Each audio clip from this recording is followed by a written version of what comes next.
Hello students, I welcome all of you to Major HS Kalsi's Balnoi Academy. My name is Asmita Singh and I am your English mentor. So we all are done with the CDS examination of 2025 Cycle 2 and now it's our responsibility to go through the answer of each and every question. So let's begin the class.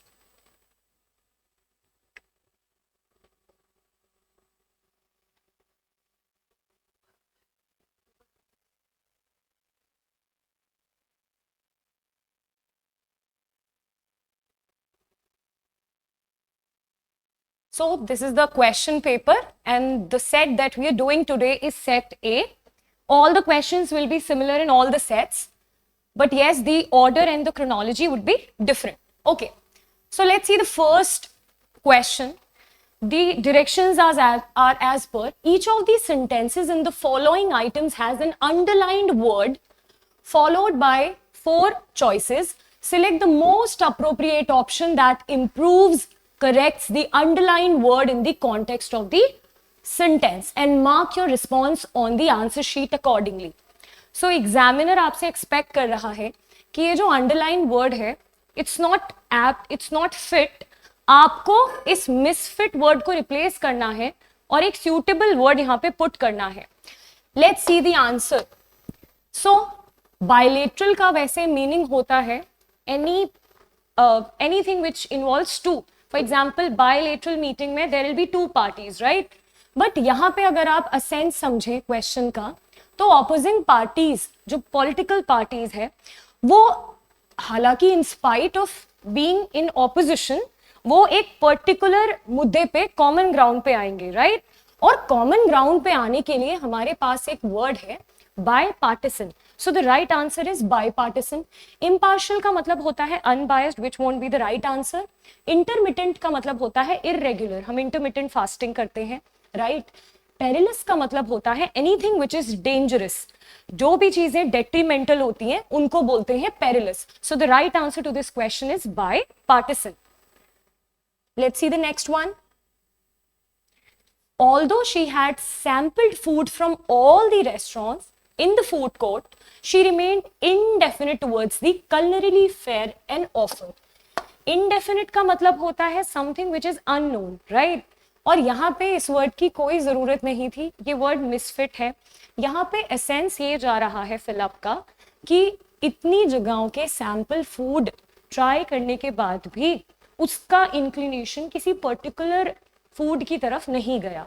इसका मतलब वो बहुत ही indifferent रही. Indifferent is unconcerned, unconcerned, right?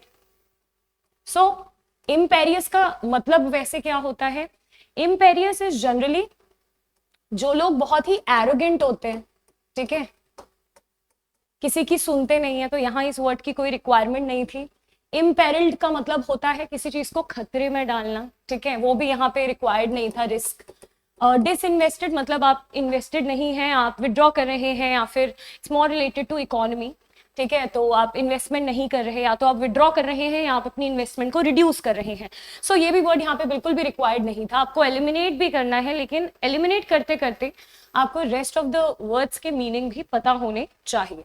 Let's move to the next question which is The attitude of the whalers. Whalers वो लोग हैं जो कि वेल के शिकार पर निकलते हैं, right? Was marked by antipathy towards the marine life they had to encounter. देखिए antipathy का मतलब होता है dislikeness. जब आप किसी से बहुत नफरत करते हैं उसको antipathy बोलते हैं, लेकिन डायरेक्शन को हमें फॉलो करना पड़ेगा और हमें इस वर्ड को रिप्लेस करना पड़ेगा. देखिए बहुत जाहिर सी बात है कि जो वेलर्स की लाइफ है वो इतनी अमेजिंग नहीं होती, बहुत टफ होती है. It's not easy to catch a well, right? सो उनको अपनी लाइफ से सिंपैथी और एम्पैथी तो नहीं हो सकती, और ये दोनों कहीं ना कहीं सिनोनिम है, बहुत क्लोज है. तो दो तो वैसे भी आंसर नहीं हो सकते एक ब्लैंक के, राइट? दोनों एलिमिनेट हो गए. इंडिफरेंस भी नहीं था, अनकंसर्न भी नहीं. उनके अंदर एक हॉस्टिलिटी है, उनके अंदर एक नफरत है, क्योंकि एनिमस का मतलब होता है हॉस्टिलिटी, ठीक है? तो उनकी वो जो लाइफ है, मरीन लाइफ, जो उन्होंने एनकाउंटर की थी पिछले, क्योंकि खतरों से भरी थी, टफ थी.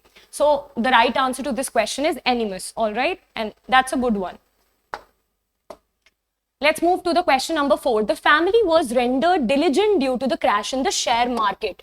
Again, this word is misfit because diligent का मतलब होता है someone who is very hard working. और यहाँ पे कोई सेंस नहीं है हार्ड वर्क का, राइट? यहाँ पे आंसर क्या है? इंडिजेंट. इंडिजेंट का मतलब होता है पुअर. देखिए शेयर मार्केट अगर क्रैश कर गई है तो फाइनेंशियल लॉसेस होंगे और लॉस होगा तो क्या एक पॉवर्टी की सिचुएशन क्रिएट हो जाएगी, अराइज हो जाएगी, राइट? और इंडिग्नेंट जो कि इससे बहुत सिमिलर वर्ड है. ऑप्शन नंबर ए और ऑप्शन नंबर सी असल में होमोनिम्स हैं, ठीक है, लेकिन इनके मीनिंग कंप्लीटली डिफरेंट है. They are similar in sound but they are basically imparting different meaning. Indignant का मतलब होता है someone who is very annoyed, someone who is very vexed, बहुत ही गुस्सैल व्यक्ति. अपैथेटिक, अपैथी मतलब अगेन इंडिफरेंस होना, कोई फीलिंग ना होना, ठीक है. सो आप एक चीज का ध्यान रखेंगे कि यहाँ पे आपको आंसर तो अभी आपको पता है but rest of the 3 words की भी आपको नॉलेज होना वेरी इंपॉर्टेंट, ठीक है. चलिए let's move to the next one which is question number 5. He had cultivated such great temperance मतलब होता है self control in his personality that he was impassioned in his dealing with the vicissitudes of life. देखिए सबसे पहले इस term को समझते हैं. Very beautiful word. vicissitude का मतलब होता है लाइफ के उतार चढ़ाव, the ups and downs, right? तो वो इतना ज्यादा सेल्फ कंट्रोल प्रैक्टिस कर चुका है कि अब उसको फर्क नहीं पड़ता, ठीक है. वो अब इमोशनल नहीं होता है, उसको उतार आए चढ़ाव आए वो अपने को बहुत बैलेंस रखता है. और उसके लिए वर्ड है dispassionate, someone who is non emotional और अनइमोशनल, ठीक है. और बहुत बेहतरीन वर्ड है. परफंक्ट्री, परफंक्ट्री का मतलब होता है कर्सरी. इसका मतलब जब आपको कोई ड्यूटी करनी है या आपके ऊपर कोई रिस्पॉन्सिबिलिटी, आपने उसे बस कर दिया, just for the sake of doing it, you have done it.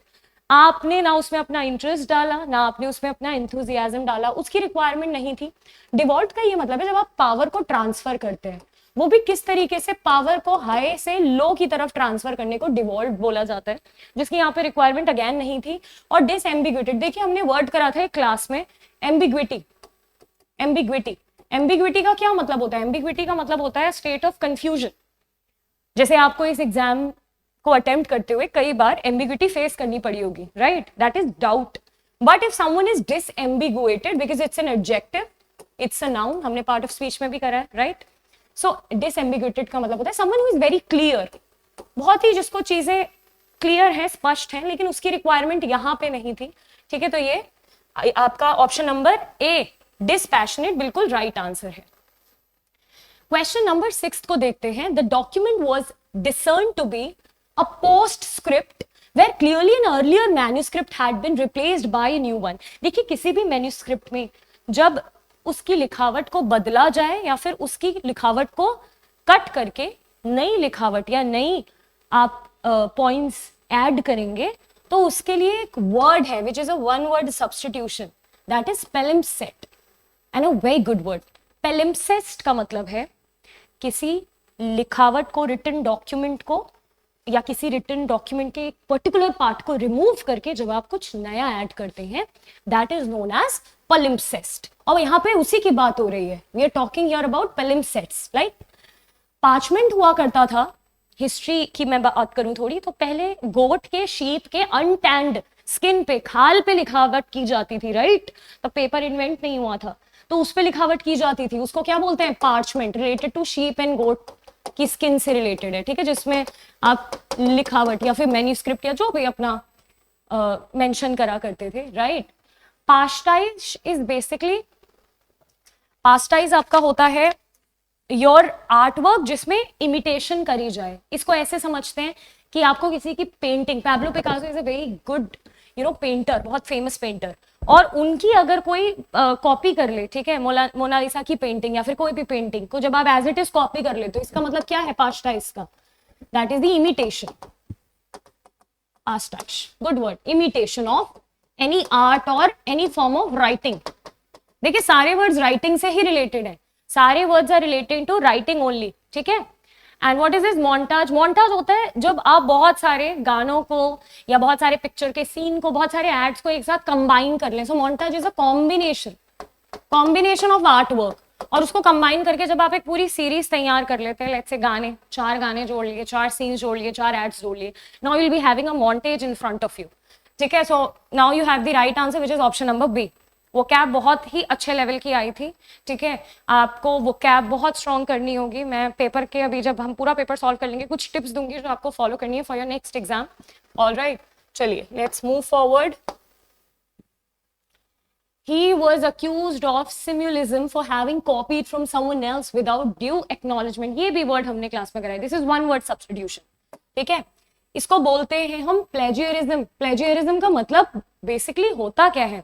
Plagiarism का मतलब होता है जब आप किसी का लिखा हुआ काम को चोरी करके उसको बिना एक्नॉलेज किए अपना नाम लिख दें, that is nothing but plagiarism.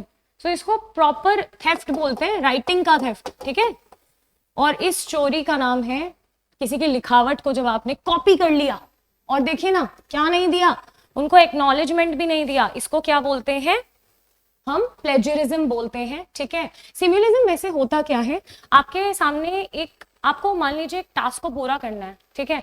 तो आपको जो मॉडल है, जो मॉडल दिया गया है, उस टास्क को आप करने के लिए लेट्स से आपको प्रैक्टिस करनी है। आपको मैं सीधे एग्जांपल देती हूँ एक कॉकपिट का, ठीक है। तो जब भी सिलेक्शन होता है पायलट्स का, तो आपको क्या लगता है जब उनकी प्रैक्टिस कराई जाएगी या जब उनका टेस्ट कंडक्ट होगा तो हर बार क्या एक फाइटर एयरक्राफ्ट या फिर एक ट्रांसपोर्ट या एक हेलीकॉप्टर रिक्वायर्ड होगा? नहीं, एक सिम्युलेशन बेसिकली एक आपका एक चैनल, एक चैम्बर बना दिया जाता है जिसमें वो उस मॉडल की कॉपी होती है और उसमें वो प्रैक्टिस करते हैं या फिर अपना टेस्ट देते हैं, तो वो सिम्युलिज्म होता है। स्पूनरिज्म, बात करते करते कई बार आप फंबल कर जाते हैं और इसको वर्बल एरर बोलते हैं।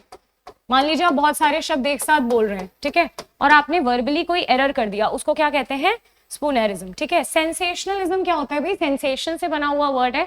बहुत सारे जर्नलिस्ट या बहुत सारे न्यूज चैनल्स क्या करते हैं? इस तरीके की न्यूज आपको दिखाते हैं जिससे बहुत ज्यादा सेंसेशन क्रिएट हो जाती है, बहुत ज्यादा एक्साइटमेंट। कई बार वो न्यूज बहुत ही बकवास या फिर बहुत ही ट्रिवियल होती है, वो बिल्कुल काम की नहीं होती, बट इस तरीके का म्यूजिक या इस तरीके का एक्साइटिंग कंटेंट उसमें डाल दिया जाएगा जिससे लोग बहुत ही उत्साहित, उत्तेजित हो जाते हैं, उसको क्या बोलते हैं? सेंसेशनलिज्म। सेंसेशन से बना है।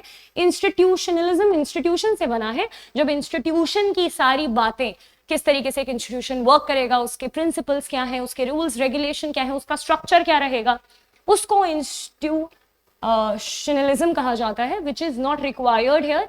यहाँ पे the right answer is option number C.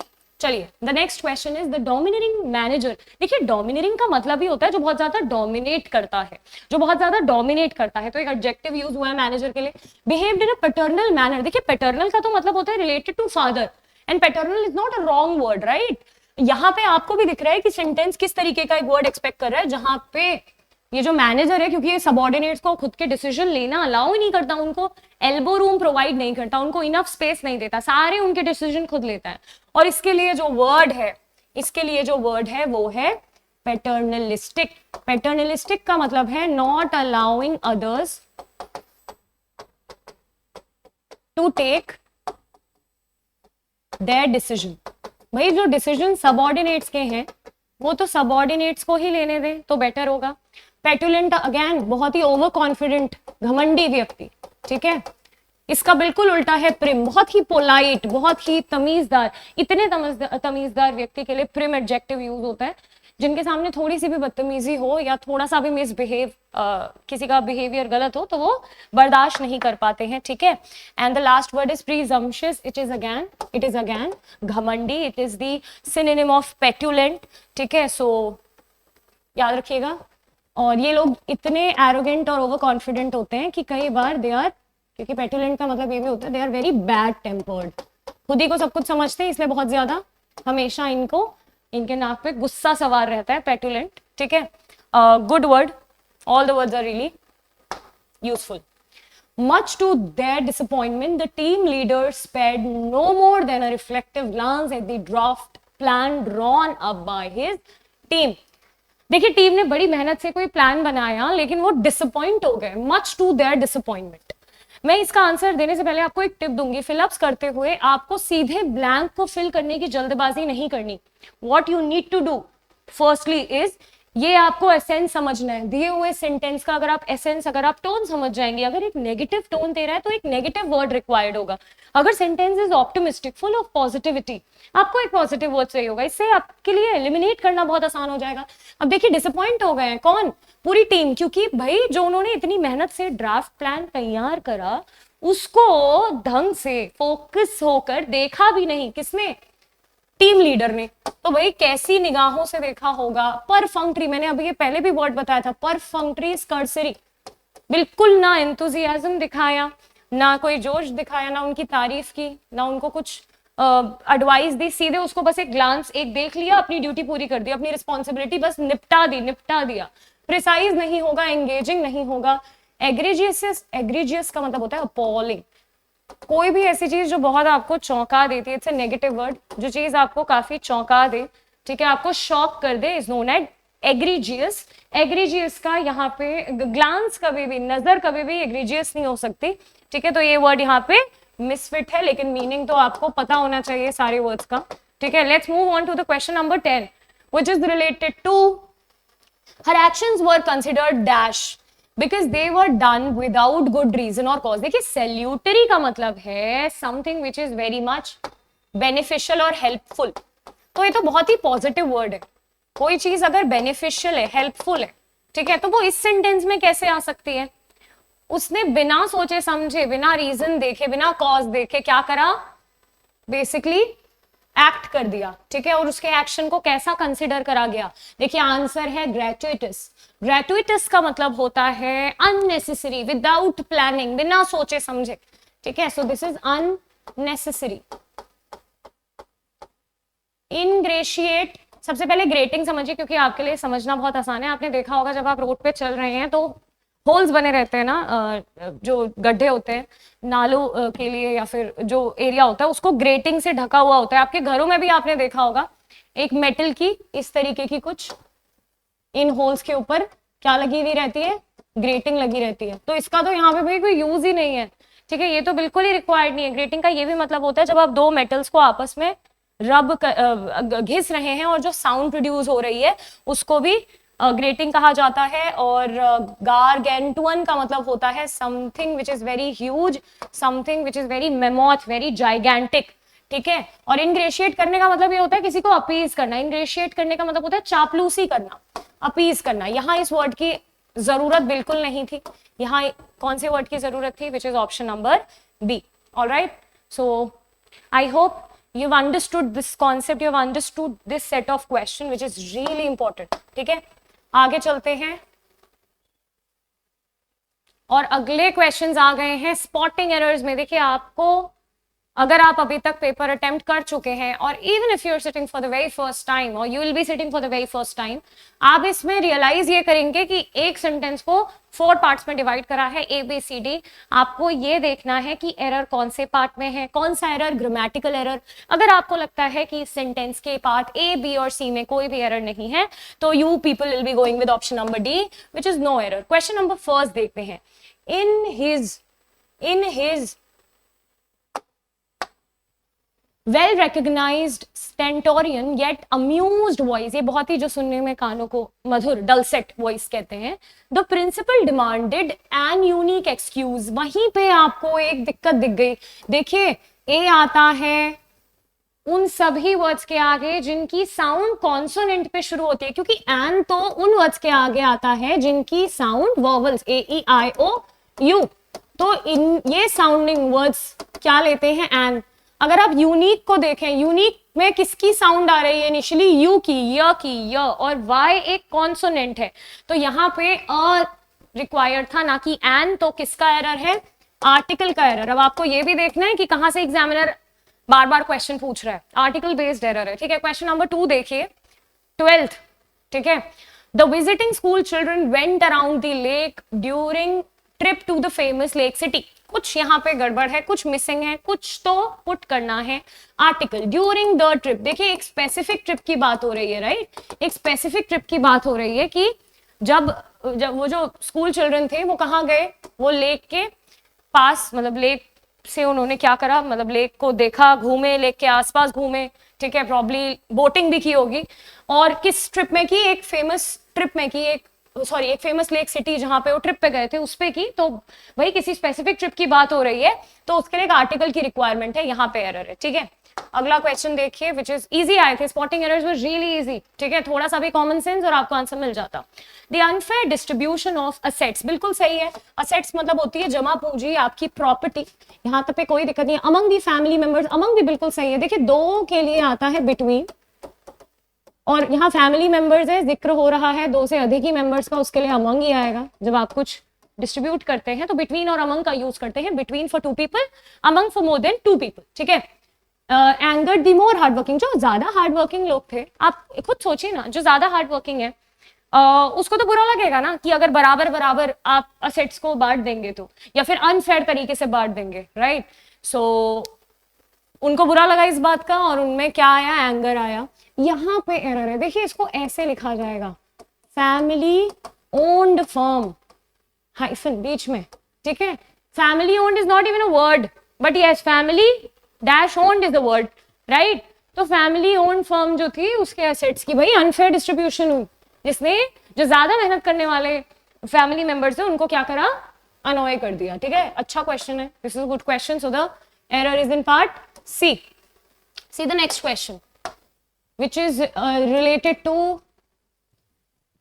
given the nature of the problem, it was not unnatural for there to be bad blood among two of them. अभी ऊपर रूल करा, for 2 people we always use between, जैसे ही 3 की बात, 4 की बात या फिर 2 से अधिक की बात होती है तब अमंग आता है।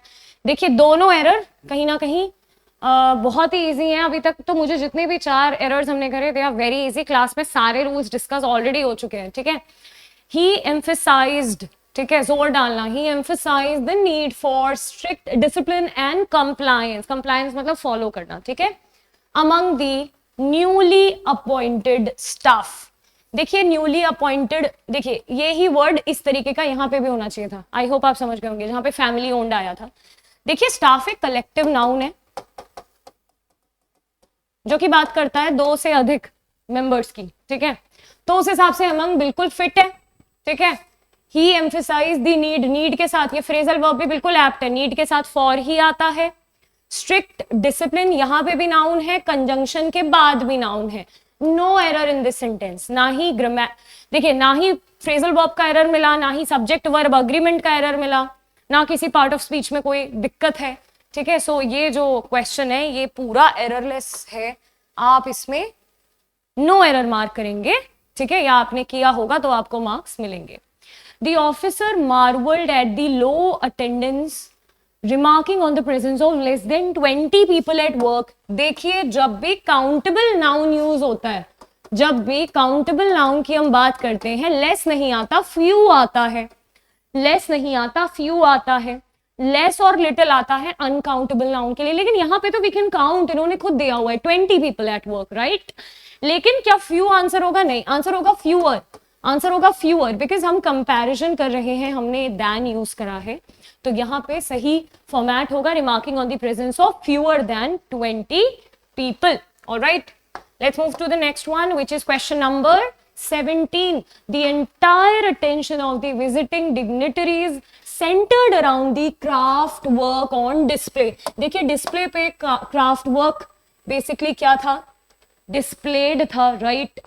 सेंटर्ड अराउंड तो मतलब होते हैं चारों ओर, नहीं, डिग्निटरीज की फोकस चला गया, अटेंशन चली गई, राइट। और फोकस और अटेंशन के लिए जो वर्ड यूज होता है, जो फ्रेजल वर्ब यूज होता है, मैंने आपको बहुत सारे फ्रेजल वर्ब्स क्लास में कराए थे, और phrasal verbs are generally when a verb is followed by a preposition.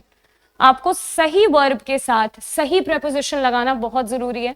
Phrasal verb का एरर था यहाँ पे, सेंटर्ड ऑन होना चाहिए जिसका मतलब होता है फोकस या attention.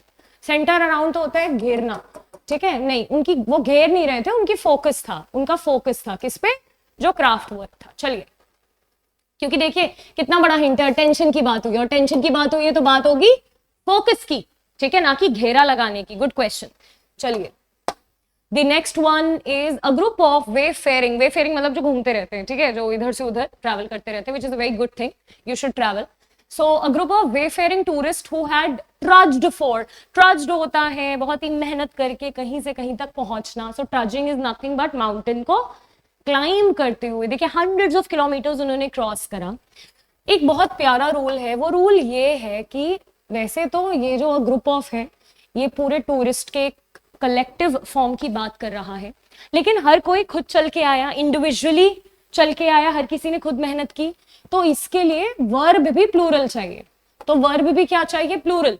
So a group of, I know you must be thinking ma'am a group की बात हुई है और अ ग्रुप तो एक कलेक्टिव नाउन है, उसके लिए हमें हैज एक सिंगुलर वर्ब भी लगानी चाहिए, तभी तो सब्जेक्ट वर्ब अग्रीमेंट फॉलो होगा। बट मैंने एक रूल आपको बताया था कि कलेक्टिव नाउन दो केसेस लेते हैं। कलेक्टिव नाउन तब सिंगुलर वर्ब लेगा जब वो मिलकर कोई टास्क कर रहे हैं और एक कलेक्टिव बेसिकली उनका क्या है? ओपिनियन है। लेकिन जैसे ही इंडिविजुअल की बात होगी, ठीक है, हर कोई चल के आया मेहनत करके, उनके पूरे सारे टूरिस्ट, तो उसके लिए प्लूरल वर्ब आएगी। ठीक है, तो याद रखिएगा, कोई दिमाग में मत रखिएगा, कलेक्टिव नाउन सिंगुलर वर्ब भी लेते हैं और प्लूरल वर्ब भी लेते हैं, डिपेंड करता है किस तरीके की सिचुएशन दी गई है। ठीक है, चलिए let's move on to the next question which is question number 19। The tumult. What is this tumult?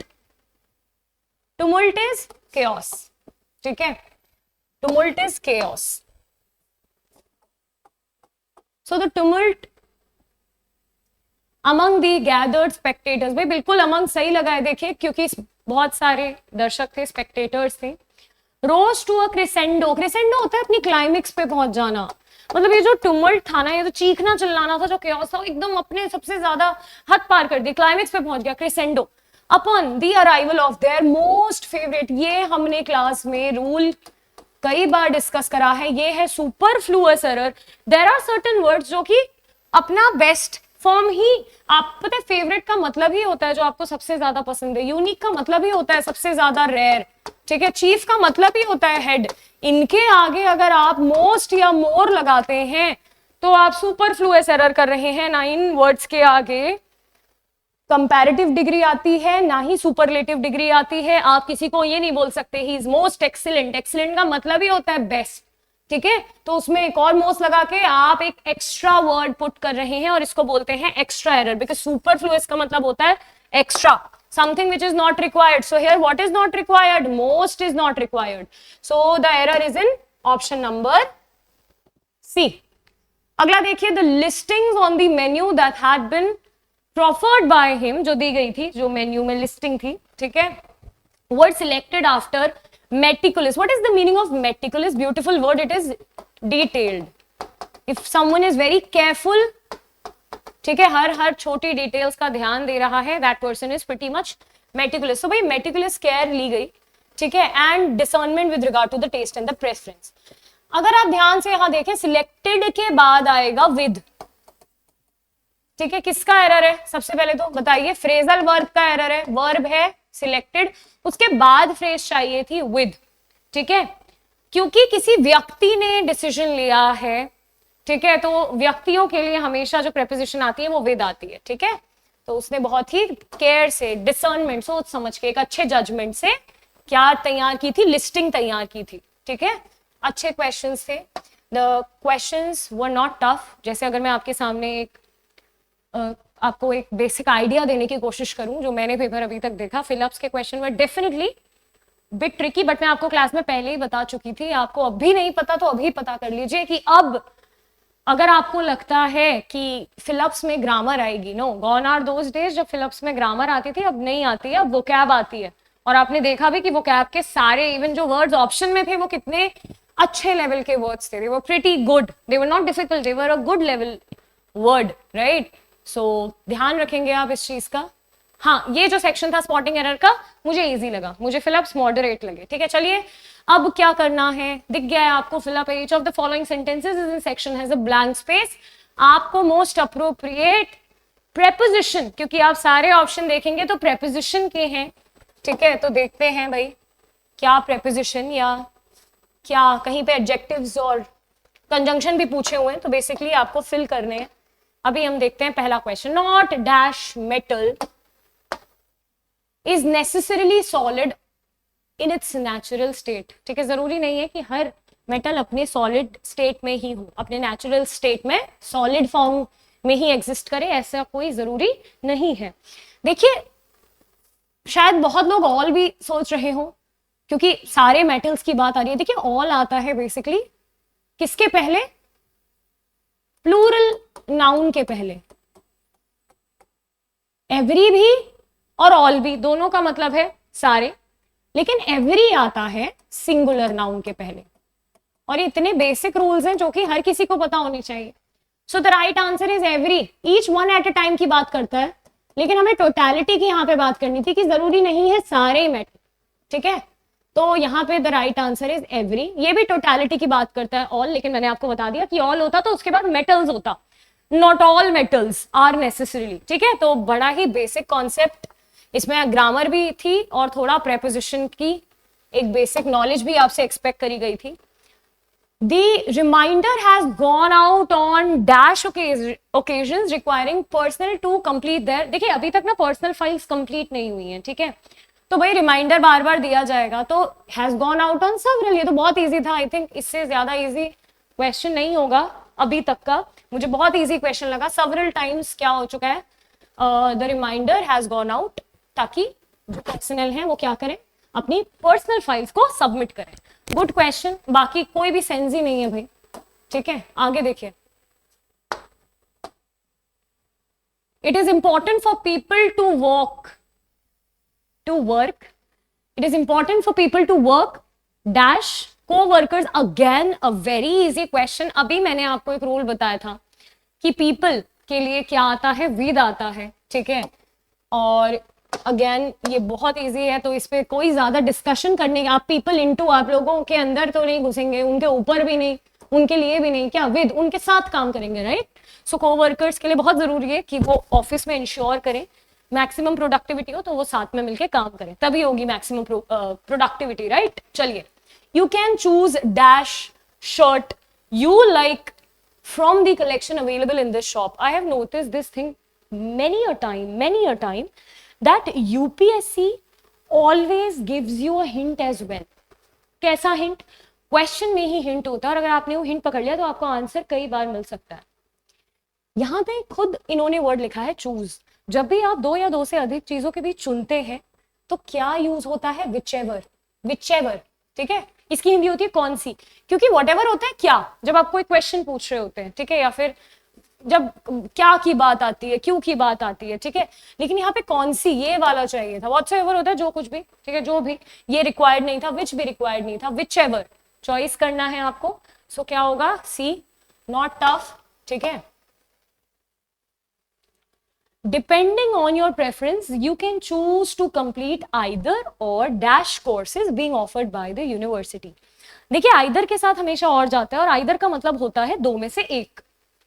दो में से एक कोर्स या तो आप चुन सकते हैं, हिंदी भी करके आप देख सकते हैं, बहुत इजी होता है, या दोनों कोर्स आप क्या कर सकते हैं, सिलेक्ट कर सकते हैं, राइट। या तो आप दोनों में से कोई एक कोर्स सिलेक्ट करिए, आप चाहें तो आप दोनों सिलेक्ट कर सकते हैं। तो भाई यहाँ पे the right answer is both courses, right. Good question. Let's see question number 26। चलिए, अब डायरेक्शन चेंज, इसका मतलब नेचर ऑफ क्वेश्चन चेंज। हमने क्लास में बहुत प्रैक्टिस करे हैं होमोनिम्स, राइट। और मैंने आपको कई बार बोला था कि पिछले 2-3 साइकिल से होमोनिम्स के बहुत क्वेश्चन आते हैं। इस पेपर में भी होमोनिम्स के 10 से 15 क्वेश्चन है, अभी आपको आगे जाके दिखेंगे। तो चलिए शुरू करते हैं। जिन लोगों को होमोनिम्स के बारे में नहीं पता, मैं एक बेसिक आइडिया दे दूं। All those confusing words which sound similar but they have completely different meaning. इसका क्या मतलब है कि सिमिलर साउंडिंग होते हैं, प्रोनाउंसिएशन बहुत सेम होता है, जैसे कि देखिए ना, डेरी, ड्रियरी, डायरी, लेकिन मीनिंग कंप्लीटली डिफरेंट। चलिए देखते हैं। अब डायरेक्शन में ये आपको बेसिकली इंस्ट्रक्ट किया गया है कि आपको देखना है कि ये जो गिवन वर्ड्स हैं वो फिट हैं, वो फिट हो भी रहे हैं या नहीं हो रहे हैं, ठीक है। तो आपको ये देखना है, let's C, she quietly stored all her sacred memories in her private dairy. Dairy तो जहां तक मुझे नॉलेज है इज अ प्लेस जहां पे प्रोडक्शन होता है मिल्क का, राइट। मिल्क और मिल्क प्रोडक्ट्स की बात जहां पे होती है वो डेयरी होता है। यहाँ पे तो ये वर्ड गलत हो गया ना, यहाँ पे क्या आना चाहिए था, डायरी आना चाहिए था। सो देखिए, सबसे पहले जाइए ऑप्शंस की तरफ। मैं थोड़ा सा इसको ऊपर कर दूं। ऑप्शंस की तरफ जाइए आप। अब आप एलिमिनेट भी कर सकते हैं क्योंकि हमें बताना है कौन सा करेक्ट है, और पहला वाला तो वैसे ही गलत हो गया, तो ये दो ऑप्शन तो हो गए गायब। चलिए इसी तरीके से एग्जाम में आप भी करेंगे to save your time. The proceedings of the meeting went on and on. भाई इतनी ज्यादा बोरिंग और इतनी ज्यादा टायरिंग हो गई मीटिंग की जो क्या थी प्रोसीडिंग, तो दिस इज टायरिंग, बोरिंग, बिल्कुल सही उसे जो है ड्रियरी का। The journey was really dreary, थकाने वाली, बोरिंग, मोनोटोनस। तो भाई अभी ये भी हो सकता है, राइट, अभी ये भी हो सकता है, चेक करते हैं, क्योंकि तो देखिए 2 यहाँ पे भी है, 2 यहाँ पे भी है। Okay, they always bought their milk products from the local. Wow, local diary, diary में तो आप अपने थॉट्स लिखते हैं, right, it should be dairy, it should be dairy. तो अगर यहाँ पे ये वर्ड और यहाँ पे ये वर्ड होता तो सारे सही होते, तो ये भी कट गया। The right answer is option number B. Reasoning भी लगेगी इन क्वेश्चंस में, ठीक है, you can use your common skill as well, common sense use करिएगा। चलिए आगे देखिए, ब्रेड, बियर्ड और ब्रूड, देखते हैं इन तीनों होमोनिम्स का कहाँ यूसेज सही है, कहाँ यूसेज सही नहीं है। जब आप हेयर को एक ब्रेडिंग करते हैं ना, जब आप एक के ऊपर एक हेयर, जिसे चोटी भी बोलते हैं, ठीक है, गर्ल्स को आपने अक्सर देखा होगा, स्पेशली स्कूल में रूल्स हुआ करता था कि बालों को ब्रेड में। So the engineers were asked to braid the river. No, braid यहाँ पे बिल्कुल सही नहीं होगा। How can you braid the river? No, this is wrong. तो क्या क्या एलिमिनेट हो गया, क्या क्या एलिमिनेट हो गया? ऑप्शन नंबर ए और ऑप्शन नंबर डी एलिमिनेट हो गया। वाइज मैन दे से often spot a beard. Spot a beard करने का मतलब है अपनी बियर्ड उगाना, ध्यान रखना, ठीक है। और ऐसा कहा जाता है, वाइज मैन कहते हैं, ठीक है, कि जो बुद्धिमान होते हैं, जो वाइज होते हैं, अक्सर एक बियर्ड मतलब अपना पूरा प्रॉपर ट्रिमिंग करके अपनी दाढ़ी रखते हैं, ठीक है। तो भाई ये तो अभी तक 2 तो सही है, लेकिन बाकी भी देखना होगा 3 सही है या नहीं। अब हम सर्टन एवियन, एवियन होती है उड़ने वाली, ठीक है, जो उड़ने, तभी तो आपने भाई aviation, there would be so many of you want to join फौज as a pilot, right. So aviation is उड़ना। सो बहुत सारी स्पीशीज हैं जहाँ पे मेल को भाई क्या टास्क दे दिया जाता है कि अब देखिए फीमेल ने एग ले कर दिए हैं, तो अब उसकी ब्रूडिंग कौन करेगा। देखिए ब्रूड का मतलब होता है, 2 मतलब होता है ब्रूड का। ब्रूड का एक मतलब तो होता है सोच विचार करना, I am brooding over this, that is to think. लेकिन ब्रूड का दूसरा मतलब होता है अंडों को क्या करना, देखभाल करना, सेकना, उनकी रखवाली करना। तो उस हिसाब से स्टेटमेंट सही है। कुछ ऐसी स्पीशीज हैं जहां पे मेल क्या करते हैं, अंडों पे बैठते हैं, ठीक है, जो अंडे फीमेल ने दिए उनकी रक्षा करते हैं, उन पे बैठते हैं, उनको एक हीट प्रोवाइड करते हैं, ठीक है, ताकि बच्चे बड़े हो सके। तो भाई दोनों सही है, 2 भी सही है और 3 भी सही है, याद रखिएगा। चलिए the next question is basically, are we done? No we are not. 27 था ना लास्ट? हाँ जी। What's the question number 28? Legion, legion, lesson. अब I know you all know the meaning of lesson, but do you know, are you even concerned what is the meaning of lesion and legion? देखते हैं, चलिए। Legion मतलब होता है घाव, legion मतलब होता है वोंड, ठीक है, कौन सा, ये वाला वर्ड। लीजन मतलब होता है आपका बटालियन, या जो आपका एक जुट है, ठीक है, आपकी बटालियन या जो आपकी रेजिमेंट है, ठीक है, ये स्पेलिंग थोड़ी सही कर लीजिए, बटालियन और अ ग्रुप और अ रेजिमेंट, इसको बोलते हैं। और lesson you all know, the सीख ना, the moral. The scan of the affected area indicated the presence of a life threatening. हाँ, घाव जब स्कैन करा गया उस एरिया का, तो पता चला कि भाई एक ऐसा घाव है जो कि बहुत ही खतरनाक है, मतलब जानलेवा है। He had a legion of followers, बिल्कुल सही है। He is a group, he is a battalion, he is a regiment of followers, बिल्कुल सही। It is important to lessen the burden। एक बात बताइए, आपने एक शब्द पढ़ा होगा लेसन, जिसको बोलते हैं कम करना, और बर्डन को कम करने के लिए कहां से भाई सीख वाले लेसन की बात हो गई। यहाँ ये वाला लेसन रिक्वायर्ड था, तो अब कर लीजिए कौन कौन से सही है, क्योंकि 3 तो गलत, ठीक है, और 1 और 2 दोनों सही है। तो the right answer is option number ए। जल्दबाजी मत करिएगा, अगर आपने 1 देख लिया या 2 देख लिया उसे मार्क कर दिया। You have to be very much focused, you have to be very much precise जब आप अपनी OMR में क्या कर रहे होंगे, डॉट, ठीक है, डॉट क्रिएट कर रहे होंगे। चलिए, so the right answer is A. Where is the question number 29? Okay, it's depose, deplore and deport. पहले तीनों का मतलब समझते हैं।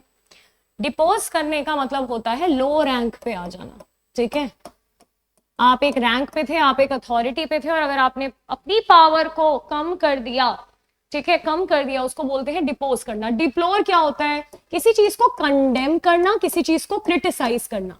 ठीक है, मैंने मान लीजिए किसी के बुरे बिहेवियर को डिप्लोर किया, जो कि हम सबको करना भी चाहिए, that is to criticise and to condemn. और डिपोर्ट करना होता है बाहर निकालना। डिपोर्ट करना होता है to send someone out of the place और आउट ऑफ द कंट्री। अब देखते हैं कौन कौन सा सही है।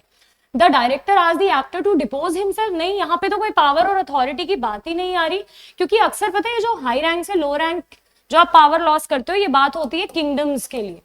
ठीक है, वर्ड किंगडम्स में ज्यादा यूज होता था, या फिर जो हाई रैंक ऑफिशियल होते हैं जब उनको नीचे पद पे भेजा जाता है, दैट इज डिपोज। तो no, this is incorrect. The people are enthusiastically declaring that they deplored the salutary। एक बात बताइए, अभी मैंने आगे salutary, अब मैं एक और यूपीएससी की खासियत आपको बताऊं। अगर आप यूपीएससी के पेपर को ढंग से एनालाइज करेंगे तो आप देखेंगे कि एक वर्ड बार बार पेपर में रिपीट हुआ है। आपके सामने दूसरी बार यहाँ पे सैल्यूटरी आ गया है, बिकॉज यूपीएससी कहीं ना कहीं आपको हिंट देता है कि कौन सी वर्ड्स बहुत ज्यादा इंपॉर्टेंट है, वो कैब में आपको पढ़ना क्या है।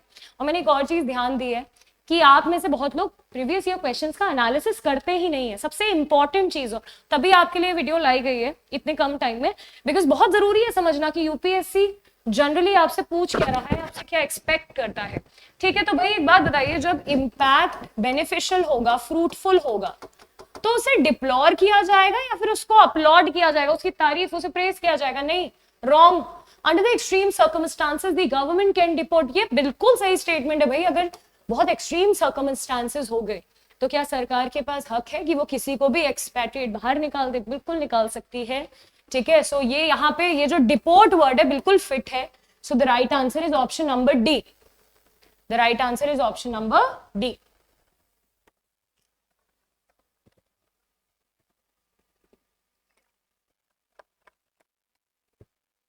Let's see question number 30. Bait, bait and bade. See, homonyms. देखिए, बेट का मतलब होता है, और इसी से एक और बहुत ही सिमिलर वर्ड है अबेट। इसका मतलब होता है सप्रेस करना, कम करना, मिटिगेट करना। ठीक है, किसी बिगड़ी हुई भड़की हुई चीज को, लोगों को जब आप क्या करते हैं, शांत करते हैं, उसे बेट बोलते हैं। ये वाला बेट होता है चारा, जो फंसाने के लिए लगाया जाता है। भाई फिश को अगर आपको पकड़ना है तो खुद तो आपके पास आपके उसमें आ नहीं जाएगी, तो आप उसमें उस कांटे में क्या लगाते हैं, थोड़ा सा कुछ खाने का, इस तरीके का एक ईटरी, जिसको तरफ वो फिश अट्रैक्ट हो, उसको बेट बोलते हैं, चारा। बेड होता है, देखिए बेड असल में बिड का सेकेंड फॉर्म है। ठीक है, बिड का मतलब होता है बिड अड्यू, एक टर्म होती है, एक फ्रेज होती है बिड अड्यू, और बिड अड्यू का मतलब होता है किसी को गुड बाय कहना, या बिड गुड बाय मतलब किसी को बाय बाय करना। ठीक है, अब देखते हैं कौन कौन सा सही है। Those who had gathered for the unveiling were asked to bathe their curiosity। बिल्कुल, अनवीलिंग होती है किसी चीज की, किसी चीज को अनकवर करना। लेट्स से किसी की बहुत ब्यूटीफुल मूर्ति, किसी फ्रीडम फाइटर की, उसको अनवील करा जा रहा है, कुछ भी अनवील करा जा रहा है भाई, बहुत सारे लोग उसको देखने के लिए इकट्ठा हो रखे हैं। उनसे कहा जा रहा है कि अपनी क्यूरियोसिटी को थोड़ा सा शांत रखिए। ठीक है, chaotic सिचुएशन मत करिए, थोड़ा सा इंतजार करिए। बिल्कुल सही है, बिल्कुल सही है।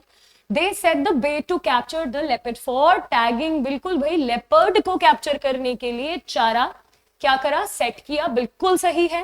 ही रिलक्टेंटली, देखिए रिलक्टेंट का मतलब होता है इंटरेस्ट के बिना। ठीक है, रिलक्टेंट का मतलब होता है when you not at all interested. ठीक है, ही रिलक्टेंटली बेड गुड बाय, मतलब मन तो उसका था नहीं, बट उसने अपनी बिलोंगिंग्स को, जो उसकी थी, ठीक है, उसको क्या करा, उसे उसको छोड़ना पड़ा। ठीक है, सो भाई all the three are right, all of them।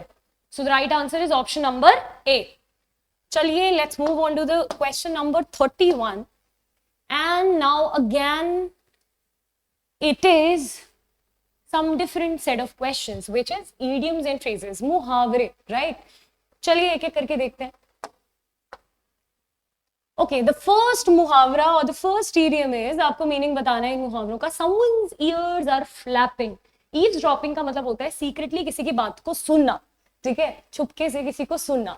और इफ समवन्स ईयर और ईयर्स आर फ्लैपिंग, इसका मतलब कोई जानबूझ के चुपचाप आपकी क्या कर रहा है, कॉन्वर्सेशन सुन रहा है। So the right answer is option number C.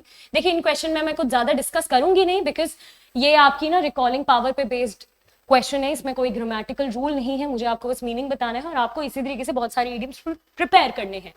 Twist of the knife का मतलब है कोई ऑलरेडी दुखी है और उसको और ज्यादा, उसके घाव को और ज्यादा खुरेद रहे हो, तो घाव को और खुरेदना is twist of the knife. And what is the meaning of twist of the knife? To make someone who is already feeling bad, उसको और बुरा फील करवाना अपने शब्दों से और अपने एक्शन से, ठीक है, which is not good at all.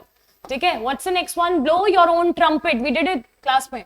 ठीक है, what is the meaning of blowing one's own trumpet? blowing one's own trumpet का मतलब है अपनी तारीफ, मुंह मियां मिट्ठू बनना, इसे हिंदी में बोलते हैं. so the right answer to this question is boasting का मतलब होता है खुद की बड़ाई करना, excessively boastful of one's own achievements.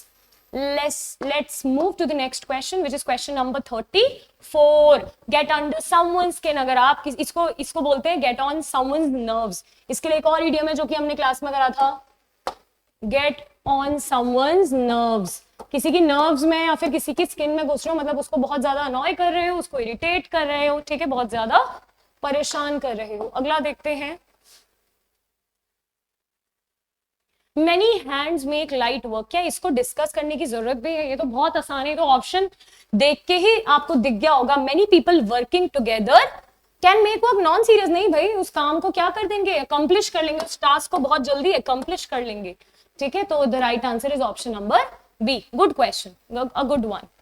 Let's move to the next one, which is question number 36. A bird in hand is worth two in the bush. भाई दो बर्ड्स हैं लेकिन बुश में, लेकिन एक एटलीस्ट हाथ में. तो भाई आपके पास अभी जो भी है, ठीक है, वो ज्यादा वैल्यूबल है उन चीजों से जो आपके पास अभी नहीं है. तभी कहते हैं कि जितना है उसमें खुश रहिए, be happy, be satisfied. So what we have is always more valuable that what we have a chance of getting.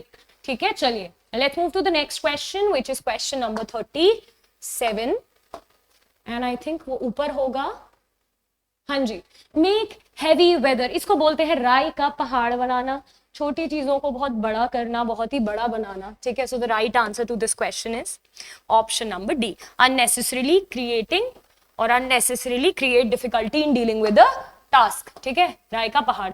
sweep under the carpet. किसी ऐसी प्रॉब्लम को छुपाना और ये सोचते रहना कि अगर वो प्रॉब्लम छुपी रही तो सब उसको भूल जाएंगे. ठीक है, वो अननोटिस्ड रह जाएगी. So keep a problem under raps in the hope that it will be forgotten. It will be forgotten. A purple patch करा है क्लास में, very good one, which is a good luck. A good luck. So option देखिए, ठीक है, good luck के लिए a great run of luck और success और फॉर्म. ठीक है, and the last idiom for the day is put out to pasture. किसी को जबरदस्ती जब रिटायर करा जाता है ना, किसी को जब जबरदस्ती, क्रिकेट में ऐसा बहुत होता है, बेस्ट से बेस्ट क्रिकेटर क्यों ना हो, जैसे ही लगने लगता है एज हो गई, राइट, अब भाई अब नहीं खेल पाएंगे, अब नहीं अपना परफॉर्मेंस दे पाएंगे, सो उनको क्या करा जाता है, they are put out to pasture. ठीक है, so that is to retire और रेंडर रिडंडेंट. रिडंडेंट का मतलब होता है someone who is not now required, something which is extra, जिसकी अब वैल्यू नहीं है, जिसकी अब जरूरत नहीं है. तो ऐसी चीजों को या ऐसे लोगों को क्या कर दिया, रिटायर कर दिया. ठीक है, चलिए let's move on to the next section. Now see, I want your attention and you need to be very much focused. CDS इस तरीके के क्वेश्चन पिछले साल तक नहीं देता था, राइट. यूपीएससी बेसिकली इस तरीके के क्वेश्चन को इंट्रोड्यूस कर रहा है इसी ईयर से. देखिए 2025 में जो पहली साइकिल थी ना, फर्स्ट साइकिल ऑफ सीडीएस, उसमें इस तरीके के सिर्फ 5 क्वेश्चंस थे. Now they have increased the number of questions. UPSC has increased the number of questions and hence the weightage has already been increased, right? weightage भी बढ़ गई है. क्यों? क्योंकि 10 क्वेश्चन, इसका मतलब 8.3 मार्क, राइट. अब देखते हैं, पहले इसको थोड़ा सा समझते हैं, फिर हम जल्दी जल्दी इनको डिस्कस भी कर लेंगे. यहाँ पे स्टेटमेंट 1 और स्टेटमेंट 2 दी है. आपको इन दोनों स्टेटमेंट के बीच रिलेशनशिप बताना है. आपको ये बताना है कि दूसरी स्टेटमेंट पहली स्टेटमेंट को सपोर्ट कर रही है, उसको कॉन्ट्रडिक्ट कर रही है, उससे बहुत डिफरेंट है, इसका मतलब कॉन्ट्रास्ट क्रिएट कर रही है, या फिर क्या कर रही है, देखते हैं, अभी समझ आ जाएगा. स्टेटमेंट 1 पढ़िए. स्टेटमेंट 1 कहती है failure is the stepping stones to success. बिल्कुल सही है. इसका ये मतलब है कि भले ही फेलियर होता है, जब भी होता है, वो एक कहीं ना कहीं हमें सक्सेस के पास ले जाता है. क्यों? क्योंकि हम उस गलती से कुछ सीखते हैं और फिर कुछ इंप्रूवमेंट करते हैं. लेकिन क्या इसका ये मतलब है कि सक्सेसिव बार बार लगातार जो फेलियर्स हैं वो अब are not however successive stepping stones to success? तो जो सक्सेसिव फेलियर्स हैं वो क्या है, are not however successive stepping stones to success. बिल्कुल. यहां पे देखिए, अगर ये नहीं होता ना, तो ये स्टेटमेंट बेसिकली क्या कर रही होती, कॉन्ट्रडिक्ट कर रही होती, ठीक है, ये स्टेटमेंट बेसिकली कॉन्ट्रडिक्ट कर रही होती, क्योंकि ये कहना चाह रही है कि जो सक्सेसिव फेलियर्स हैं वो भी क्या है, सक्सेसिव स्टेपिंग स्टोन्स ही है, नहीं, लेकिन यहाँ पे इन्होंने नॉट दे दिया था, इसलिए बहुत ध्यान से पढ़िएगा। इसका ये मतलब है कि अगर बार बार आप लगातार फेल हो रहे हैं तो वो भी थोड़ी स्टेपिंग स्टोन्स हैं, वो तो फिर भाई आपकी क्या है, आपकी हार ही है ना। तो अगर मैं इसके अकॉर्डिंग जाऊं तो जो दूसरी स्टेटमेंट है वो पहली स्टेटमेंट को कंफर्म कर रही है, ठीक है, कि वैसे तो फेलियर स्टेपिंग स्टोन है, लेकिन इसका ये मतलब नहीं है कि बार बार लगातार आप फेल होंगे तो वो भी आपके लिए क्या होगी। तो असल में फिर तो ये कॉन्ट्रडिक्ट करनी चाहिए, राइट, यस, ए आंसर होगा, कॉन्ट्रडिक्ट करेगी, उसके बिल्कुल अपोज में बोल रही है, दोनों का नेचर बहुत ही क्या है, एक दूसरे से अलग है, ठीक है, ए होगा सही आंसर। चलिए सी the next one, which is all human beings are created equal in every respect, some people are more equal than other, ठीक है, क्या लगता है आपको इस स्टेटमेंट में क्या हो रहा है basically. if I see question number 42, I hope they are going with the same thing, yes, see, पहले तो इन्होंने बोला कि सारे ह्यूमंस क्या हैं, बराबर हैं हर एस्पेक्ट में, लेकिन ऐसा नहीं होता है, हर कोई बेस्ट क्रिकेटर, हर कोई बेस्ट सिंगर, हर कोई टॉपर नहीं होता, राइट, कहीं ना कहीं कोई ना कोई पीछे छूट जाता है। तो जो पहली स्टेटमेंट है उसको जो हमारी दूसरी स्टेटमेंट है वो असल में कॉन्ट्रडिक्ट कर रही है, उसको विरोध कर रही है उस स्टेटमेंट का, ठीक है, क्योंकि ये बोल रही है कि some people are more equal than others, बिल्कुल कुछ ऐसे होते हैं जो बाकियों से ज्यादा होते हैं, आगे होते हैं, तो क्या कर रही है, कॉन्ट्राडिक्ट कर रही है। अगला देखिए, the origin of the universe has been traced to the big bang, बिल्कुल सही है, ये कह रहा है कि जो ओरिजिन है यूनिवर्स का वो बिग बैंग थ्योरी पे बेस्ड है। There can be no knowledge of what existed before Big Bang, दूसरी स्टेटमेंट कह रही है कि कोई नॉलेज नहीं है, तो आप खुद ही देखिए ना, बिग बैंग थ्योरी की एक लिमिटेशन यहाँ पे दिखाई जा रही है, एक लिमिट, एक क्या दिखाई जा रही है, हद दिखाई दे रही है, it establish limit on the assertion made in the first, ठीक है, सो बिल्कुल the option number C is correct.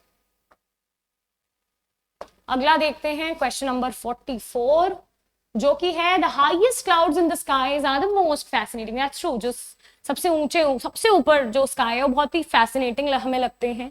We are most attracted to those things that are most out of our reach, और ऐसा life में भी है कि जो चीजें हमसे बहुत दूर होती हैं, जो हमारे कहते हैं ना कि हमारे बहुत ज्यादा हमारे जुरिस्डिक्शन के बाहर होती हैं, वो ही हमें ज्यादा अच्छी लगती है ना। तो अगर ये देखा जाए तो ये स्टेटमेंट जो दूसरी स्टेटमेंट है वो पहली स्टेटमेंट को ही रीट्रेट कर रही है, उसको रिपीट कर रही है, उसी बात को दोबारा से किसी और तरीके से रीट्रेट कर रही है पहले एक्सिम को, बिल्कुल the right answer is option number A.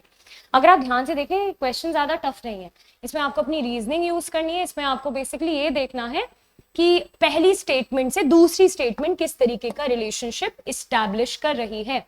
Question number 45. A 4-stroke engine is more efficient than a 2-stroke engine. 4-stroke engine ज्यादा efficient है. The 2-stroke engine has been phased out to protect the environment.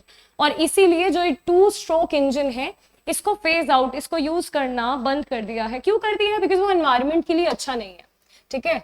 It's causing harm.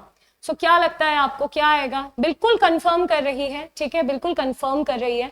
अब देखिए आपको confusion कहाँ create होगी कि आप सोच रहे होंगे कि कंफर्म के साथ जाएं या फिर आप बेसिकली जाएं कोरिलेट्स के साथ। देखिए कोरिलेट्स होती है रिलेशनशिप्स स्टैब्लिश करना, जब दो स्टेटमेंट एक जैसी बातें करेंगी तो वो, या फिर जब एक दूसरे से रिलेटेड होंगी तब कोरिलेट होगा। लेकिन यहाँ पे अगर देखें तो पहली बात को ही कंफर्म किया जा रहा है, उसके लिए प्रूफ दिया जा रहा है कि क्यों 4-स्ट्रोक इंजन बेटर है, क्योंकि जो 2-स्ट्रोक इंजन है वो प्रॉब्ली पॉल्यूशन क्या करता है, क्रिएट करता है, पॉल्यूशन को सपोर्ट करता है। सो यहाँ पे कोरिलेट्स नहीं होगा, कोई आपस में रिलेट करने से ज्यादा दूसरी स्टेटमेंट दूसरे को कंफर्म कर रही है, तो कंफ्यूज मत होइए, क्योंकि कॉन्ट्रडिक्ट और कॉन्ट्रास्ट तो बिल्कुल एलिमिनेट हो गया, राइट। चलिए, bottled water is safer than tap water, ऐसा कहा जा रहा है कि जो बॉटल वाटर है वो सेफ है। वो किससे सेफ है? टैप वाटर से सेफ है। और अगर वो सेफ है तो स्टेटमेंट 2 में ऐसा क्यों कहा जा रहा है कि लेकिन बहुत से देश हैं जहां पे टैप वाटर दिया जाता है बेबीज को, ना कि बॉटल वाटर। तो आपस में एक चीज तो बड़ी क्लियर हो गई कि दोनों क्या है, आपस में बहुत ही ऑपोजिट स्टेटमेंट्स है। यहाँ बॉटल वाटर को प्रायोरिटी दी गई है, यहाँ टैप वाटर को, ठीक है। तो ना असर्ट कर रही है, ना कंफर्म कर रही है, ना उसका एक्सटेंशन मतलब किसी स्टेटमेंट का आगे का हिस्सा उसको एक्सपैंड करना, उसको बढ़ाना, ठीक है। So the right answer is option number C. Easy. अगला देखते हैं, the peacock is India's national bird. Yes, this statement is giving us an information and giving us a right information. The peacock is India's national bird. The great Indian bustard is the state bird of Rajasthan. और भाई एक आप खुद बात बताइए मुझे, क्या ये कोई कॉन्ट्रडिक्शन क्रिएट कर रही है? नहीं, ये स्टेटमेंट दूसरी। क्या पहली वाली के लिए कुछ लेस इंफॉर्मेशन दे रही है? नहीं। Escalatory information to what is, पता है एस्केलेटरी से ज्यादा ये ऑप्शन फिट है। आपको पहले एक इंफॉर्मेशन दी और फिर और एडिशनल इंफॉर्मेशन दी इंडिया के बारे में, और इंडिया में भी कहा किसी पर्टिकुलर स्टेट के बारे में एक और एडिशनल इंफॉर्मेशन दी कि नेशनल बर्ड तो पिकॉक है, और अगर राजस्थान की बात करें तो स्टेट बर्ड क्या है? Indian bustard. ठीक है, so it provides an additional information to what is contained in the first. ठीक है, एस्केलेटरी का मतलब होता है escalate is to increase, right. So उस बात को और ज्यादा रॉबस्ट नहीं कर रही, उस बात को और ज्यादा पावरफुल नहीं कर रही, इनफैक्ट एक एडिशनल इंफॉर्मेशन प्रोवाइड कराई गई है, इसलिए ऑप्शन नंबर ए सही होगा। ठीक है, अगर उसी बात को पावरफुल या रॉबस्ट कर रही होती, एस्केलेट कर रही होती, तब आप डी के साथ जाते। चलिए, where is question number 48? Here, field games are generally more popular than individual sports. अब देखिए कौन कौन से आ गए इंडिविजुअल स्पोर्ट्स, जैसे कि बैडमिंटन, जैसे कि टेनिस, जैसे कि चेस, राइट।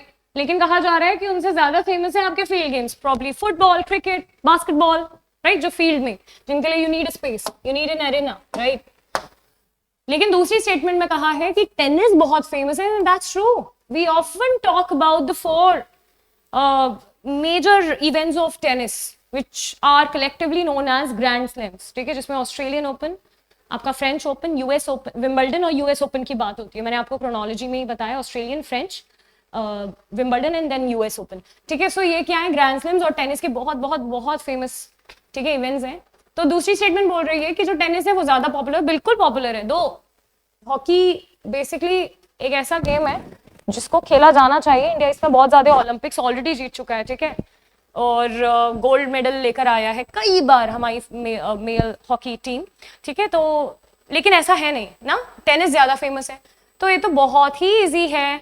यहाँ पे जो दूसरी स्टेटमेंट है वो कॉन्ट्रडिक्ट कर रही है, वो कॉन्ट्रडिक्ट कर रही है हमारी स्टेटमेंट नंबर 1 को। So the right answer to this question is option number C, option number B, bravo, contradicts the first. चलिए अगले पे चलिए, 10 क्वेश्चन है क्योंकि। क्वेश्चन नंबर 49 कहता है, forest cover is conducive to ecological recovery, unchecked urbanisation leads to environmental degradation. ठीक है, देखिए जो फॉरेस्ट कवर है वो, भाई अगर आपको ना अपनी सिस्टम को, अपनी इकोलॉजी को और ज्यादा क्या करना है, रिकवर करना है, तो भाई आपको बहुत ज्यादा फॉरेस्ट कवर, आपका जो फॉरेस्ट कवर है वो बढ़ना चाहिए, ज्यादा पेड़ उगाइए, forestation. Unchecked urbanisation leads to environmental degradation, बिल्कुल, अगर बहुत ज्यादा अर्बनाइजेशन करेंगे, बहुत ज्यादा फैक्ट्रीज आप वो कर रहे हैं, यू नो, बहुत ज्यादा लोग गांव को छोड़ के शहर की तरफ आ रहे हैं, शहरीकरण हो रहा है, तो डेफिनेटली क्या होगा, एनवायरमेंटल डिग्रेडेशन होगा ही होगा। तो यहाँ पे असल में हो क्या रहा है ना, डिस्प्यूट कर रही है, तो इस बात को इवन सपोर्ट कर रही है ना, कॉन्ट्रास्ट भी नहीं, ये है कोरिलेशन वाला। देखिए कंफर्म नहीं कर रही, एक और रिलेशनशिप स्टैब्लिश कर रही है, को रिलेट कर रही है ना, एक और एडिशनल पॉइंट दिए है।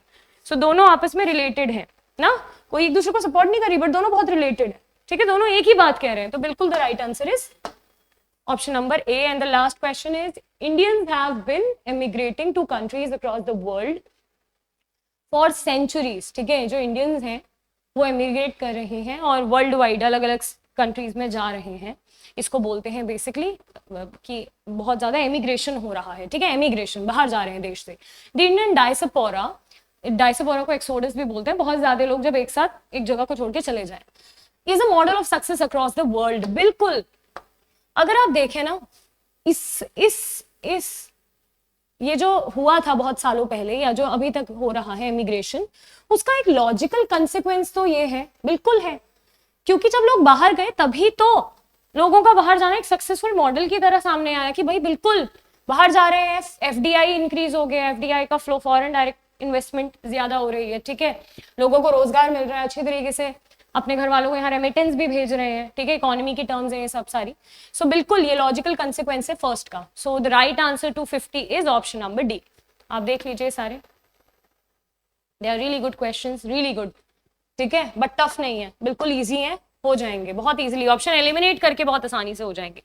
देखिए ये होता है सबसे ज्यादा स्कोरिंग सेक्शन, जहां से क्वेश्चन नंबर 51 शुरू है, ठीक है। यहाँ पे क्या करना है देख लेते हैं। यहाँ पे एक सेंटेंस दिया है जिसको 4 पार्ट्स में बेसिकली क्या करा हुआ है, 4 पार्ट्स में डिवाइड करा हुआ है। आपको करना क्या है बेसिकली, इसमें आपको इनको, बिकॉज ये जम्बल्ड है, आपको इनको रीशफल करना है, और रीशफल करने के बाद बेसिकली आपको एक लॉजिकल सेंटेंस इसमें फ्रेम करना है। अब इसमें मैं ज्यादा टाइम नहीं लूंगी, बट मैं आपको एक दो में थोड़ा सा आइडिया जरूर देना पसंद करूंगी, ठीक है। मैं एक दो में आइडिया बता देती हूँ, फिर मैं आपको आंसर्स बताऊंगी, because they are very pretty, sorry they are pretty easy to do, ठीक है। पहला देखते हैं, क्या सेंटेंस पी से शुरू हो सकता है? बिल्कुल नहीं। एंड से कैसे, एक कंजंक्शन से कैसे शुरू हो जाएगा? नहीं शुरू हो सकता, राइट, पी कट गया पहले। अब बाकी देखते हैं क्या हो सकता है। सबसे पहले पहला ही देख लेते हैं, the suggestion received from the field and the outcome in cases selected in prior years। अब देखिए, अगर आप ध्यान से देखें, पी के बाद आर ही आएगा। पी के बाद आर क्यों आएगा? ईयर्स की क्या, ईयर्स की फॉर्मेशन। और अगर आप यहाँ पे भी देखें आर के बाद फंक्शनल कमिटी, कमिटी कैसी है? फंक्शनल, ठीक है। तो ये एक तो बड़ा इजी सा हिंट लग गया कि पी के बाद आर और आर के बाद ऐसे ही आना चाहिए। अब आपको वही देखना था हर जगह कि कहाँ पे पी आर एस का है। ओ वाह, बाय डिफॉल्ट आंसर भी ये है, ठीक है। सो बहुत इजी है। जब आप अपना आंसर मार्क कर लेंगे, मैं आपको एक एडवाइस दूंगी, there is no need to jump into the next question. तुरंत मत जंप करिएगा, जो आपने अपना आंसर देखा है उसको एक बार मैथ जरूर करिएगा। तो हम भी कर लेते हैं।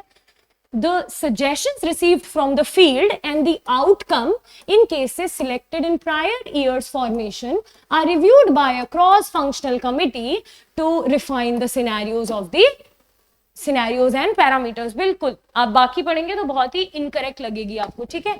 चलिए अगला देख लेते हैं। एक और मैं थोड़ा एक्सप्लेन कर देती हूँ, बिकॉज इसके बाद I will be telling you the answer, you will be doing it yourself. In any case a doubt occurs, I will be solving that doubt for all of you, ठीक है। Pollution control equipment broadly, ये है part B. अब देखते हैं क्या क्या हो सकता है। Include waste water treatment. देखिए यहाँ पे हमें एक आर्टिकल और एक सब्जेक्ट चाहिए, ठीक है। अगर इसको मैं ध्यान से देखूं तो मेरे को ऐसा लग रहा है कि यहां से शुरुआत हो सकती है। The various categories of water, water what, the various categories of water pollution control equipment. जो वाटर पोल्यूशन कंट्रोल इक्विपमेंट है, ये देखिए क्या क्या इंक्लूड करते हैं। Broadly include waste water treatment plants, drinking water treatment plants and effluent treatment plants. कितना easy है। और ये आपका, if I am not wrong, तो हमारा स्ट्रक्चर बनना चाहिए RPQS। तो ये है ऑप्शन नंबर सी में, सी। इस तरीके से बस आपको एक क्वेश्चन सॉल्व करने हैं, इसमें कुछ भी ऐसा टिपिकल नहीं है। 53 देख लेते हैं एक बार। 53 का आपका जाएगा वर्ड से। तो देखिए शुरुआत क्या आप कर सकते हैं? नहीं कर सकते ना, एलिमिनेट कर दीजिए। वर्ड नोटिफाइड इन क्या होता है भाई? यहां से कैसे सेंटेंस की शुरुआत होगी? इनकरेक्ट, ठीक है। बाकी देखते हैं, एक बार देखते हैं। दो देखिए, दो एस से शुरू हो रहे हैं, और आप ऐसे भी हिंट लगा सकते हैं कि सीधे SQ, तो ये खुद बोल रहे हैं, तो सीधे R और P में देखिए कि कौन सा पहला आएगा, कौन सा बाद में। तो आप ही एक बात बताइए, क्या सेंटेंस 2 पे खत्म होगा? क्या सेंटेंस एक प्रेपोजिशन पे खत्म हो सकता है? प्रेपोजिशन है तो उसके बाद नाउन तो आएगी आएगी। तो सेंटेंस में R पे तो एंड नहीं हो सकता। सीधे सीधे आंसर क्या मिल गया? SQRP। अब एक बार करके देख लीजिए, पढ़िए एक बार, इसको पढ़ना जरूर है, ठीक है, पढ़ना जरूर है। तो सी को पढ़ते हैं एक बार। Some new composite criteria of classification were notified for manufacturing and service units were notified in 2020 with guidelines to facilitate the present and prospective entrepreneurs। बिल्कुल, the right answer is option number C। चलिए ऐसे ही 54 का answer जाएगा, 54 का answer जाएगा, ठीक है, option number D. आप चेक करेंगे अभी मेरे साथ कि ऑप्शन नंबर डी ही क्यों होगा। पढ़ लीजिए एक बार ऑप्शन नंबर डी को। डी कहता है कि in the entrepreneurship domain the policy seeks to educate and equip. देखिए ना, एजुकेट क्या है, मैं एक हिंट भी देती हूँ, वर्ब और कंजंक्शन। बहुत ही वफादार टॉपिक, दो सिमिलर पार्ट ऑफ स्पीच को जोड़ता है। तो एजुकेट एक वर्ब है, एक और वर्ब चाहिए थी, तो ये रही, ठीक है, क्योंकि आउटसाइड वर्ब नहीं है। सो बन गया हमारा sentence, in the entrepreneurship domain the policy seeks to educate and equip potential entrepreneurs both within and outside the formal education system। yes, the answer over here is option number D, ठीक है। चलिए 55 भी कर लेते हैं, ये बहुत easy वैसे क्वेश्चंस हैं। Let's do question number 55 as well। I hope I am audible. चलिए, इट इज अबाउट अ रोजगार मेला। All right, so let's see, पढ़ते हैं इसको। कहाँ से शुरू करें इसकी? ऑर्गेनाइजिंग रोजगार मेला से तो मुझे नहीं लगता शुरुआत होनी चाहिए स्ट्रक्चर की। क्या टू गिव इम्पीटस से शुरुआत होगी? बिल्कुल भी नहीं भाई। कैसे एक प्रेपोजिशन से शुरुआत कर देंगे? दो ही ऑप्शन बचते हैं हमारे पास। प्रोवाइडिंग सुटेबल, ये भी बिल्कुल कट गया, सीधे ही आंसर मिल गया। पढ़िए एक बार। National skill development corporation under the aegis of MSME has been, फिर पी देखिए, ऑर्गेनाइजिंग देखिए ना, हैज बिन है, एक लिंकिंग वर्ब है, उसके बाद उसकी मेन वर्ब चाहिए, राइट? ऑर्गेनाइजिंग रोजगार MELAS across the nation for providing suitable job opportunities in the private sector to the youth to give impetus होता है एक push, एक force to employment initiative in the country. So the right answer is option number C. See, these questions are very easy. I want you people to attempt all of them because ये बहुत ही easy है target करने, ठीक है? इसमें से पूरे 8.3 marks, because आपको पता है कि CDS में एक सही अटेम्प्ट करेंगे तो you'll get 8.3, right? 8.3 mark. To women-led development. Okay, we cannot start this sentence with P. पहले ही दिख रहा है we cannot start this sentence with P, तो एक तो कट गया, ठीक है? चलिए, दो देखिए Q से शुरू हो रहे हैं और फिर से वही ट्रिक लगाइए, QP तो खुद ही बोल रहे हैं, सही है। So देखते हैं, India is moving from women's development to women-led development and dream of new India and an equal partner. No, not making sense. Dream of new India, ठीक है? और dream of new India is where women are empowered, strong and an equal partner. देखिए ये बना रहा है ना sense, तो क्या है ऑप्शन नंबर इसका? B. Again reasoning plus some basic common sense, will be able to mark this, ठीक है? Let's move to question number 57। To provide additional 1 crore LPG से शुरुआत हुई है, ठीक है? जो कि एक सेंस नहीं है, क्योंकि यहाँ पे एक मेन सब्जेक्ट आपको दिख रहा है ना, तो उसी से शुरुआत करके देखते हैं ना। जब मेन सब्जेक्ट दिया हुआ है तो क्यों आप एक प्रेपोजिशन से शुरुआत करेंगे? तो देखते हैं क्यू से कहां दो ऑप्शन क्यू से शुरू हो रहे हैं, एक बार चेक करेंगे हम। उज्ज्वला 2.0 वाज लॉन्च्ड इन 2021, और क्या करने के लिए लॉन्च हुई होगी? अब यही आपके मन में आ रहा होगा ना, तो एक प्रेपोजिशन चाहिए। लॉन्च टू प्रोवाइड, अब देखिए QP का कहाँ स्ट्रक्चर है? इसमें तो नहीं है, इसमें है। अब चेक करते हैं क्या यही आंसर है? बिल्कुल, Ujjwala 2.0 was launched in 2021 to provide additional 1 crore LPG connections to adult women of poor household under the प्रधानमंत्री उज्ज्वला योजना। आई एम प्रीटी श्योर कि ये क्वेश्चन आपने सही किए भी होंगे, जो अभी अब अटेम्प्ट करेंगे नेक्स्ट साइकिल में वो भी बहुत इजीली करेंगे। Nothing important to discuss, that's why I am maintaining a good pace. मैं ज्यादा धीरे धीरे इनको नहीं करवा रही हूँ, ठीक है? अगला देखिए 58 करिए, पढ़िए 58 को, which is basically related to environmental impact और व्हाट। पढ़ते हैं। देखिए यहाँ पे 3 ऑप्शन क्यू से शुरू हैं, तो अगेन आप एक रीजनिंग यूज कर सकते थे कि अगर 3 ऑप्शन को देखें, 3 से शुरुआत की, तो एक बार क्यू से ही पढ़ के देखिए। Environmental impact assessment,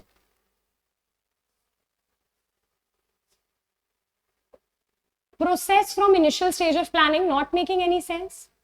Concerns into the developmental, not making any sense. But environmental impact assessment is the planning tool. Yes, now it is going.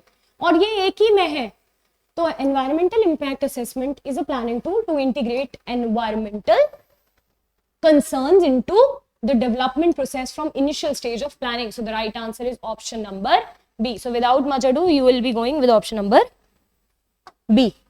अगला देख लेते हैं, क्या लगता है? Program rather than an advertisement. मुझे लगता है 2 ऑप्शन तो बहुत इजीली एलिमिनेट हो गए, क्योंकि शुरुआत होगी ही नहीं भाई एस से, तो बी और सी तो वैसे ही कट गया। अब देखिए क्यू से शुरुआत करते हैं। Hours of content are shown in a way that may push the viewers to what. Two के बाद अब वर्ब की फर्स्ट फॉर्म जो कि मिल गई यहाँ पे, सो पी के बाद आर ही आएगा, और पी के बाद आर सिर्फ यही है। तो अब एक बार पढ़ लीजिए, hours of content are shown in a way that may push the viewers to think that they are watching a program rather than an advertisement. ठीक है, तो बिल्कुल बिल्कुल ए सही है। कई बार इतना लंबा आवर्स ऑफ कंटेंट होता है कि ऐसा लगता है ऐड की जगह आप एक पूरा प्रोग्राम देख रहे हैं। ठीक है, होता है वो ऐड ही है, बट वो एक प्रोग्राम लगता है। चलिए अगला भी कर लेते हैं। क्या क्यू से शुरुआत होगी? आप ही बताइए। In the field of, okay, एक बार को हम कंसिडर कर सकते हैं, बाकी पढ़ते हैं। मैंने वही आपको मैं ट्रिक बताऊंगी, जहां पे आपको मेन सब्जेक्ट दिख रहा है ना, द मिनिस्ट्री, वहां से शुरुआत करके देखिए एक बार। ठीक है, और 2 ऑप्शन है ऐसे हमारे। The ministry extends financial support to individuals, और देखिए कितना इजी है, इंडिविजुअल के बाद सीधे अगर आप कोई और लगाएंगे तो मिसफिट है, individual, group of individuals in cultural organization, simple. ठीक है भाई, सारे सब्जेक्ट्स को एक साथ तो जोड़िए, तो यही हो गया, पढ़ के देख लीजिए। The ministry extends financial support to individuals, group of individuals and cultural organization engaged in performing visual literary arts in the field of intangible heritage. Easy, very easy. ठीक है, चलिए। सो आई होप इन तरीके के क्वेश्चंस में, इस तरीके के structure में तो बिल्कुल गलती नहीं होनी चाहिए। आपके पास इनफ टाइम होगा इस तरीके के क्वेश्चन को करने के लिए।